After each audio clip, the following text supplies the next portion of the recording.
तर सर्वांना जय सियाराम. मी पूनम आणि पूनम ब्लॉगमध्ये तुमचं खूप स्वागत करत आहे. आज मम्मी आणि पिऊ चाललेले आहेत बघा अक्कलकोटला स्वामी समर्थाच्या दर्शनासाठी. मम्मीनी काहीतरी स्वामी समर्थांना बोललेले आहेत की मी एवढ्या एवढ्या वाऱ्या करीन स्वामी समर्थाच्या. त्यासाठी आज मम्मी चाललेले आहेत वारीला आणि सोबत म्हणून पिऊही चाललेली आहे. आणि हे पण गेले होते गावाला, त्यासाठी सगळं खव्याचा कुटाणा मात्र आज माझ्याकडेच आला होता. चला म्हटलं खवा बांधून ठेवा, कारण खवा घ्यायला ना एक जण येणार आहे, तर त्याच्यासाठी मग इकडं माझं खवा बांधायचं चालू आहे. रानातही जायचं होतं आज, रानात मला न चालतच जायचं होतं आणि सगळ्यांचे डबे होते. आप्पा पण आज डब्बा न घेताच रानात गेलेले होते आणि मी चालले बघा रानाच्या वाटाने. तर मग आज मी चाललेले आहे बघा चालत रानात, कारण हे गेलेले होते साळेगावला, गेलेतच म्हणायचं थोडक्यात. म्हैस आणायची होती. आता आमचा थोडा खवा कमी आला की आमच्या मिस्टरली वाटतं लगेच काहीतरी जनावर घ्यावं, दूध देणार गाई किंवा म्हैस. पण आता ना म्हैसच घ्यायची. म्हशीचं कसं गाईंना कसं जास्त चाल जमत नाही, त्याच्यामुळे म्हशी कधीही चांगल्या चरून खाऊन फिरून येतात सगळे, म्हणजे डोंगरातूनही. आणि ह्यावेळेस आम्ही पण गाई पण कोरणात लावलेले आहेत, कारण इकडं पण खाली खूप वैरण आणायची असते आणि वाचते वैरण आणायची, म्हणून वरच आता लावतो. तर चांगल्या त्या पण खाऊनही यायला लागल्यात. आता एका छोटा मिनी ब्लॉगमध्ये तुम्हाला कसं सांगणार ना मी एवढा मोठा अनुभव, म्हणून म्हटलं चला आज ब्लॉगच बनवावा तुमच्यासाठी आणि गुरुमाऊलींचा आलेला अनुभव तुमच्याबरोबर शेअर करावा. तर मला ना आता मामाचा डबा आणि आप्पाचा डबा घेऊन तळ्यात जायचं आहे पहिलं, आणि परत आपलं खाल्लाकडे यायचं आहे. खाल्लाकडनं पेरूवर पाणी लावलेलं आहे, पेरू भिजवायला घातलेला आहे. म्हणजे की पाऊस उघडल्यापासून ना त्याला एकदाही पाणी दिलं नव्हतं. छाटणी करायची होती, आता छाटणी केली एकदा. थोडीशी वड ठेवावं लागते, म्हणजे वड देऊन पाणी द्यायचं असते, त्याच्यामुळं छाटणी झाली. आणि आता दिवसपाळीचे आठवडे चालू झाले, त्याच्यामुळं पाणी द्यायला चालू आहे. चला तर मग चलते आता वाट. धापा भरतात खूप चलून चलून. आपल्या तळ्यातल्या रानाच्या जवळजवळ आले बघा. आज आध्यात्मिक शाळेत गुरुमाऊलींनी खूप छान सांगितलेलं आहे. आपलं कार्यकर्ता जे शिबिर असतं ना, त्या शिबिराबद्दल माहिती दिलेली आहे. आणि त्यात कसं म्हणजे कार्यकर्त्यांचं शिबिर आहे ना ते, म्हणजे की आता आपले तालुका अध्यक्ष, जिल्हा अध्यक्ष, सेवा केंद्राध्यक्ष, सेवा केंद्रातले काही छोटे मोठे पद असतात, ते सगळ्यांनी तिथे नानीजमध्ये शिबिर घेतलं जातं आणि गुरुमाऊली त्याच्यावर खूप छान मार्गदर्शन करतात. मी कधी काही केलेलं नाही, कारण आमच्यात आता नवीनच सेवा केंद्र ओपन झालेलं आहे, त्याच्यामुळं नाही कधी. पण ह्या वर्षी ना खूप छान माऊलींनी एक उपक्रम त्यातच हे केला आहे. म्हणजे की ती कार्यकर्त्याचं तर आहेच, पण जे काही आध्यात्मिक शाळा ऐकतात ना त्यांच्यासाठी खूप छान एक संधी आली म्हणूया आपण हे शिबिर ऐकायला जाण्यासाठी. आणि त्यात माझं पण हे निघलेलं आहे नाव, म्हणजे की गुरुमाऊलींनी सांगितलं होतं तुम्ही शिबिर समिती असं जर आलं तुमच्या OMSAPK आलं तर समजून जायचं तुम्ही शिबिराला येऊ शकता, तुमच्यासाठी तो चान्स आहे. आणि माझं नाव आलं आहे बरं का त्याच्यात. माझी खूप इच्छा झाली शिबिराला जाण्याची. एक 3 दिवसीय शिबिर असतं हे. खूप गुरुमाऊली छान कार्यकर्ते मोठे मोठे शिबिराचा हे कार्यक्रम पार पाडतात. खूप छान सगळ्यांचं मार्गदर्शन असतं. कारण मी नाही गेलेले, परंतु आपल्या संप्रदायाचे जे हे आहेत ना यूट्यूब चॅनल, त्यांच्या ह्याच्यातून यूट्यूब चॅनलच्या माध्यमातून ना रील आलेल्या ती पाहिलेल्या, त्यातूनच समजलं. आणि खूप सुंदर असतं, खूप खूप छान आहे तिकडं ह्या शिबिराचे कार्यक्रम, शिबिराचं मार्गदर्शन. तुम्हाला जर आलं असेल तर तुम्ही पण या. आता बघू माझी गुरुमाऊली मला नेती का नाही. गुरुमाऊलीच्या चरणी प्रार्थना करीन मला लवकर माझ्या गुरुमाऊलींनी शिबिरासाठी सहभागी होण्याचा मोका द्यावा. आणि खरंच तुम्ही जर आध्यात्मिक शाळा OMSAPK जर डाउनलोड केला नसेल तर तुम्ही OMSAPK घ्या, जेणेकरून आपली गुरुमाऊली खूप छान मार्गदर्शन करते. खूप छान प्रश्न. माझी चाहूल लागलेली, आलेलीची चाहूल लागली की आमची टॉमू लगेच आली बघा. बांधलाय. मामा पहाटे 4ला येतात ना धारा काढायला, परत जातच नाही घरी, कारण खूप लांब यायचं जायचं कधी म्हणून जात नाही. आणि आपली ज्वारी आता चांगली दिसायला लागली बघा. चला आता मामांचा डबा देते आणि खाल्लाकडं पण जायचं आहे मला. हिरवर पाणी तुम्हाला मागाशी म्हटलंच आहे मी. मामा बहुतेक गाई सोडून देत आहेत काही की एरिया बहुतेक घासाला टाकायचं वाटतं मामांनी.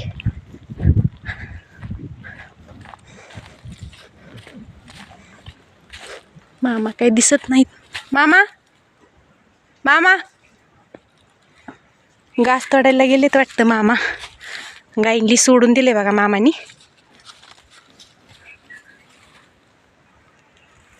मी न रानात राहत होते त्यावेळेस सरकी थोडी लावली होती बघा. म्हटलं आपल्या घरच्या वातींला तरी कापूस होईल. तर बघू शकता तुम्ही कापूस आपला चांगला फुटलाय. खूप छान कापूस झालाय. वाटत नव्हतं मला येईन म्हणून, पण चांगला आलाय बघा. आणि आणखी भरपूर असे बोंड आहेत कापसाचे. आमच्या इकडं कापसाचं पीक घेतलं जात नाही. माझ्या माहेरी म्हणजे की धाराशिव जिल्ह्यात कापसाचं भरपूर प्रमाणात पीक असतं, पण आता तिकडं पण नाही बघा. तिकडं पण सगळे लोक सोयाबीनच पेरायला लागले. तर त्याच्यामुळं कापूस आपल्याकडे जास्त नाहीच. आणि वातीपुरता लावला होता. एक 5-6 झाडं लावलेत, तर भरपूर छान झाड आलेत आणि खूप उंच पण झालेत. चला आता म्हणलं घ्यावा कापूस वेचून, कारण पाऊस ती आला का आणखी ती खाली कापसाची ती वाती गळतात ना, त्याच्यामुळे आता ती कापूस एवढा जेवढा निघन ना तेवढा मी वेचून घेते. ती दिलाय आणि मी आली बघा आपल्या खाल्लाकडल्या पेरूच्या बागेत. वाटतच आमच्या शेत लागते, आपला फळ लागतो. आणि इथंच बघा समोरच इथं फुटलेलं आहे. आता इथं ना जॉईनर टाकून जोड करावी लागेल मला. काल रात्रीने सगळी करून घेतली, पण लाईटच गेली. 4 वाजलेले होते. लाईट गेल्यावर कळत नाही कुठं फुटलंय कुठं तुटलंय. त्याच्यामुळं ना आता मग 2-3 ठिकाणी आहे ती मला नीट करून घ्यायची.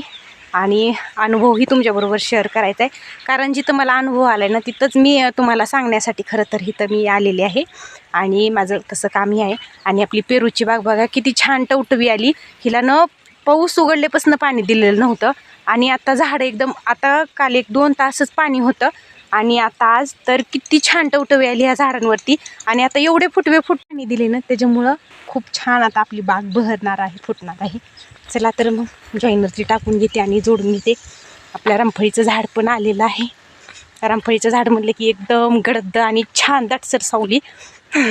तिथला हालूच वाटत नाही उन्हाचं. तर चला तर मग आता कुठं कुठं फुटलंय तुटलंय ती पाहावं लागल. जिथं जिथं पाणी पडत नाही तिथं तिथं गुंड्या बंद पडलेल्या आहेत. काय होते त्याच्यावरनं शेवाळा चढते. दररोज त्याच्यातून पाणी नळ्यातनं जाते ना, गुंड्याच्या तोंडाला बरोबर शेवाळा बसते. मग खालून वरून दगड घालायचा आणि त्याला आपटायचं. तर ही बघा ठिबकची नळी साईडला, इथं कोपऱ्यातनं पण पाणी जात नाही आणि इथून पाणी जाते.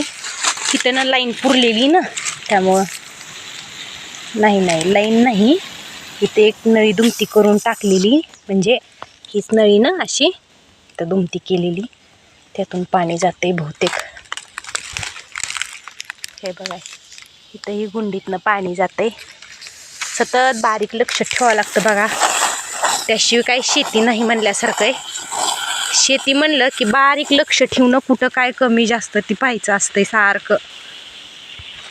आणि काल लाईट गेल्यापासून ना सगळ्या नळ्या अशा बुडावर सारून घेतलेल्या आहेत, व्यवस्थित बुडाला त्याच्या पाणी पडावं म्हणून.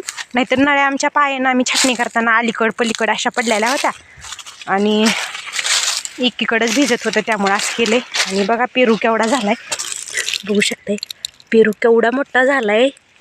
ह्याला छोटंसं वेच पडलंय, फॉर्म ही नसलं का असं होते बघा. आणि खूप छान पेरू झालाय. तर खराब पण व्हायला लागलाय जरासा, काही खराबच झालाय.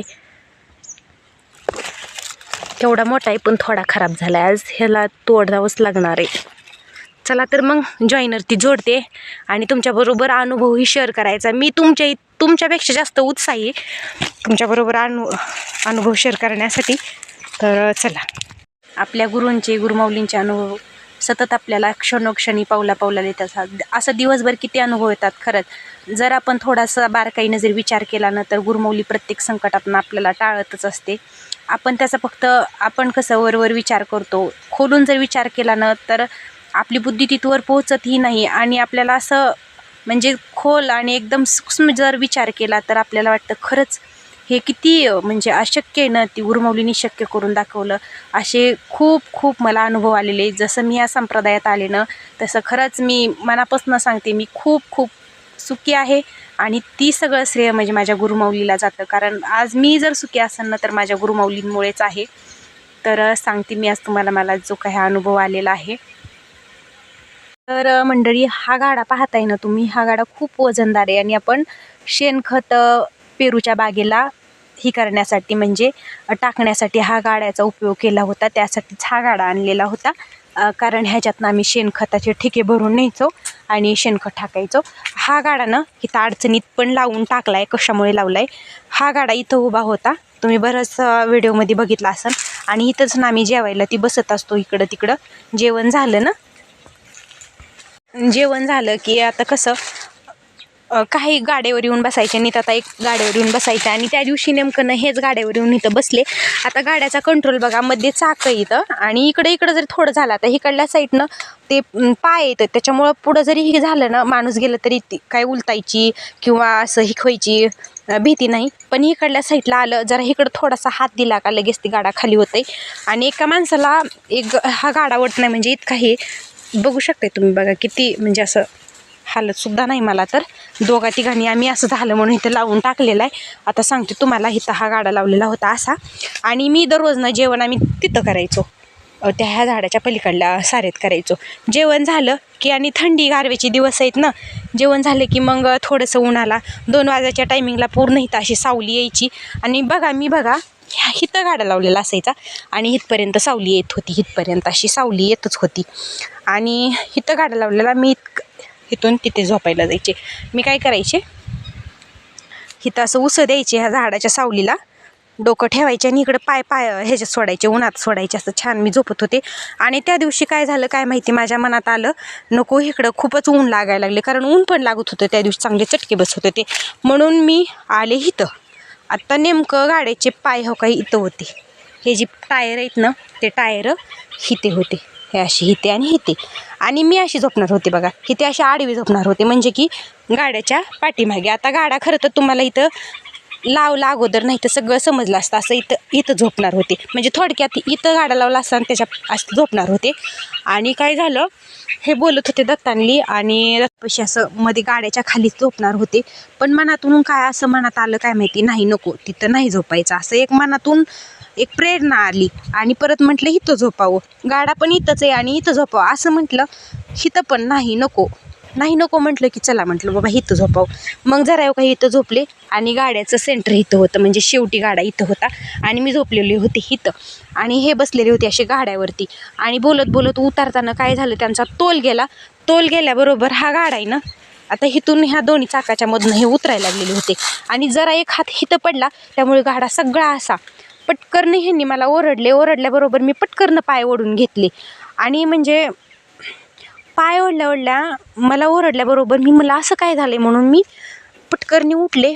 आणि बघते तर काय गाडा सगळा असा दणकरणं खाली इथं पडलेला, म्हणजे की त्या ठिकाणी इथं पडलेला गाडा. आणि इतकं भीती वाटायला लागलेली आता.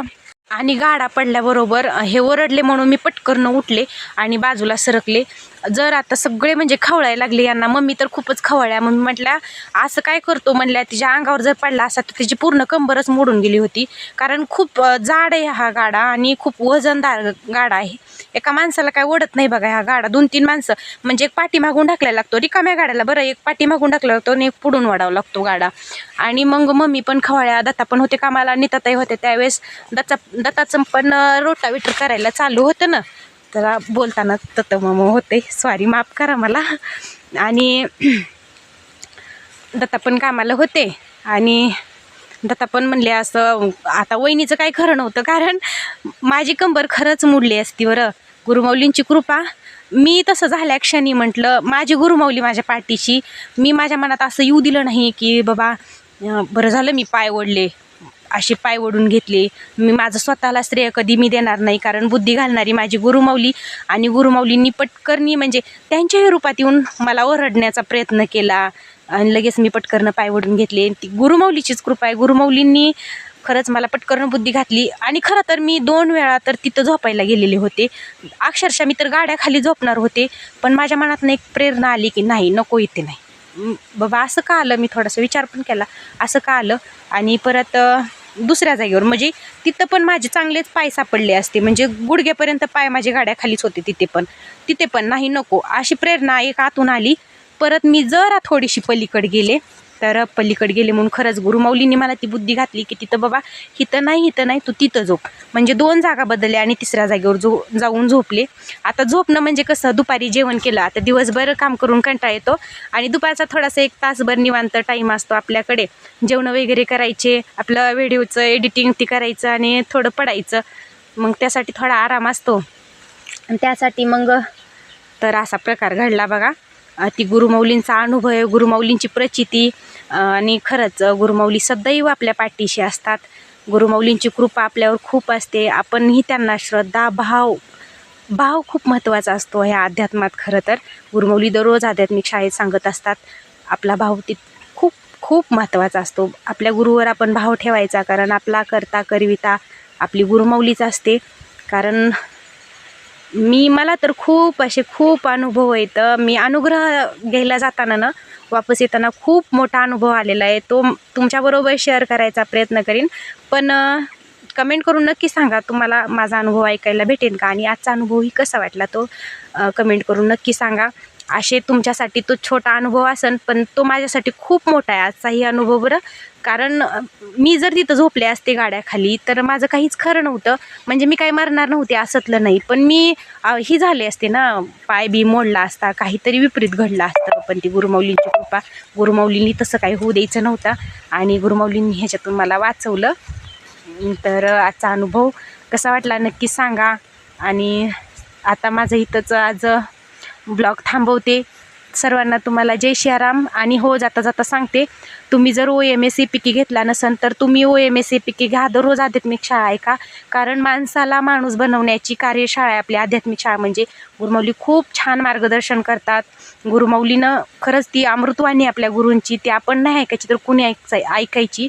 आणि दररोज सतत घडवत असतं आपली गुरुमाऊली. खूप सुंदर प्रश्न असतात आध्यात्मिक शाळेत आणि खूप छान त्यावर मार्गदर्शन असतं. त्यामुळे तुम्ही ना OMS APK गुरुमाऊलीनं 6 वाजल्यापासून अगदी पहाटपासून बोलत असते. मग आपल्या गुरुमाऊलींच्या अमृतवाणी आपण ऐकायची. त्यासाठी आपण 5:30लाच आध्यात्मिक शाळा ओपन करून ठेवायची. आता मी तर दररोज आध्यात्मिक शाळा ऐकते. आणि तुम्हाला तर म्हटलं आहे, शिबिरमध्ये माझं पण नाव आले, म्हणजे मला सिलेक्ट होणार मी त्याच्यात, असं गुरुमाऊलींचं आहे. व्हिडिओ आज एंड करते आणि सर्वांना जय सियाराम मनापासून. बाय.